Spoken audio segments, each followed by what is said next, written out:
I'm always surprised at how theists attempt to justify a basis for rationality by appealing to irrationality.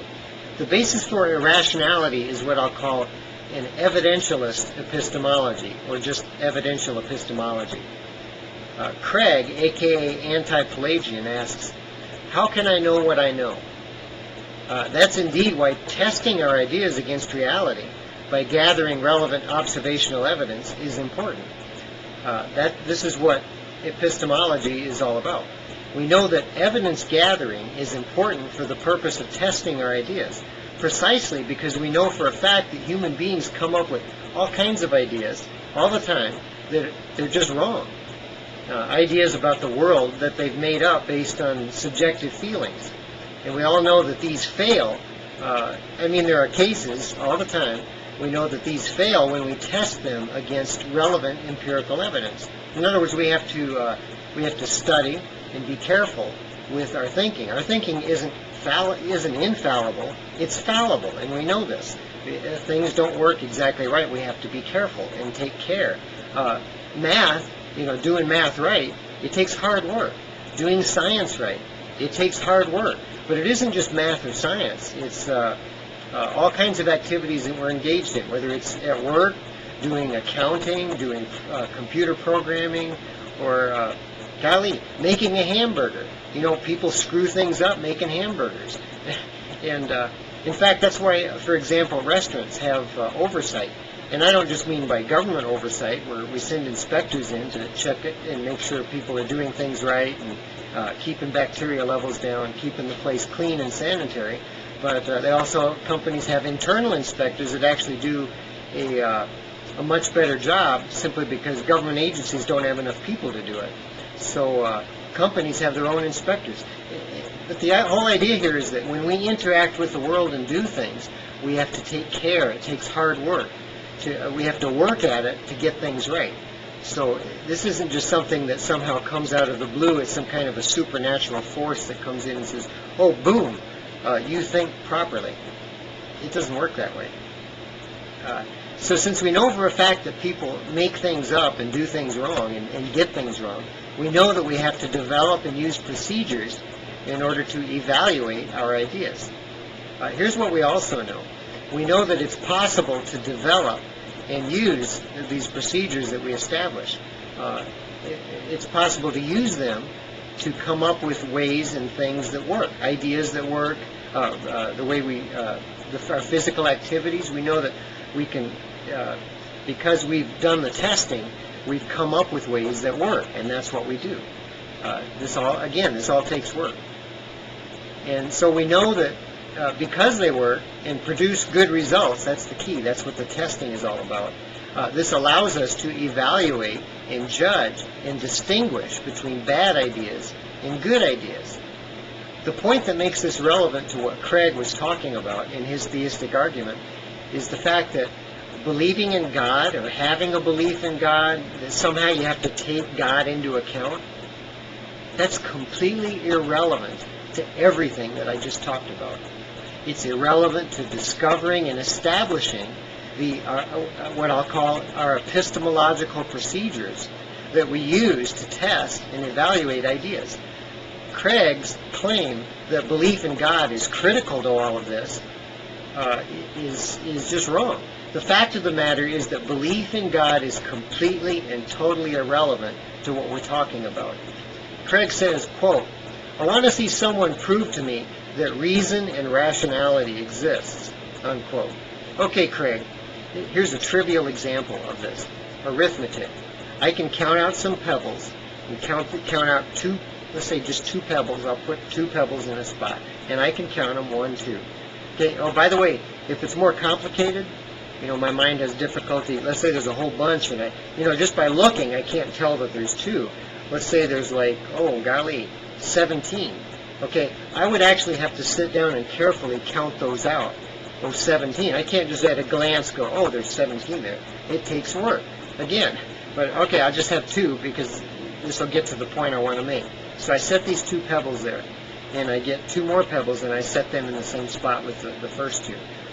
And then I count them out, and I go 1, 2, 3. There's 4 pebbles there.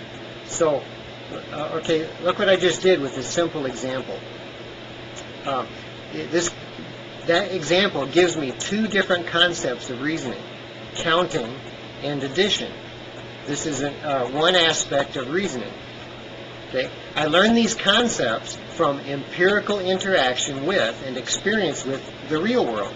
Notice that these empirical facts that I'm talking about, and the way that things work in the real world, and applying my mind to interacting with things in the real world, has nothing whatsoever to do with any belief in a God.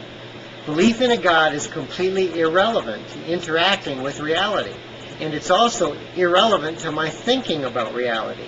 It's irrelevant to molding my thinking to come up with correct conclusions about my empirical observations. Obviously, if I put 2 pebbles there and 2 more pebbles, and I didn't come up with 4, then something would be wrong with my thinking. How? Because of my interaction with the real world. It doesn't have anything to do with believing in a God. It has to do with interacting with the real world and seeing what the results are. That's what testing is, empirical testing. And evidence. What are the results?